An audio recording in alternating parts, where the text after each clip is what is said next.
Canada's life annuity insurance industry recorded a favorable performance in 2024, bolstered by record high new annualized premium growth, with assets under management and fee-based income business also helping to increase revenue.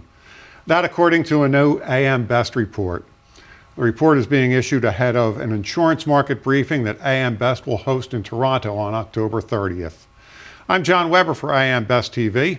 My guest today is senior financial analyst Kevin Varvaro, who helped author the report. He will also be one of the presenters at this month's briefing. So, Kevin, how would you characterize the performance of Canada's life annuity insurers? Yeah, no, thanks for having me, John. So it's been steady and solid for a number of years now, both on the top line and on earnings growth. For the top line, participating whole life has really been the primary driver of that revenue stream.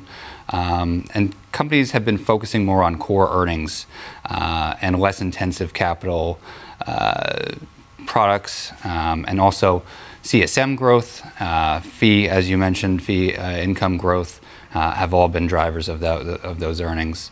And then obviously they've also been bolstered by the higher interest rate environment over the past 3 years or so.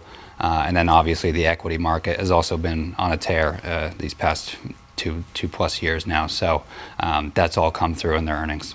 So AM Best is maintaining a stable outlook on the market segment. Can you explain the rationale behind that? Yeah, sure. So this is pretty similar to at least recent years. As I mentioned, the earnings growth supporting capital over the last year. Favorable risk-adjusted capitalization, as evidenced by Best's capital adequacy ratio. Even the regulatory models, Carly, LICAT, all are showing favorable risk-adjusted capital there. And also, we mentioned the geographic diversity of the Canadian insurers, even though obviously they are domiciled in Canada. A lot of them play in the European markets, the UK, trying to penetrate the US more and get a broad exposure there. And then particularly also in the Asian markets, which have performed very well over the past 2 years after they were kind of hindered by COVID lockdowns that lasted much longer than they did here in the US. That kind of pent-up demand kind of hit really in 2023, and it's really kind of continued, so they've seen some great results there. Kevin, are there challenges that the segment faces as we close out 2025 and move into 2026? Yeah, there's still a number of challenges that kind of are always on our radar.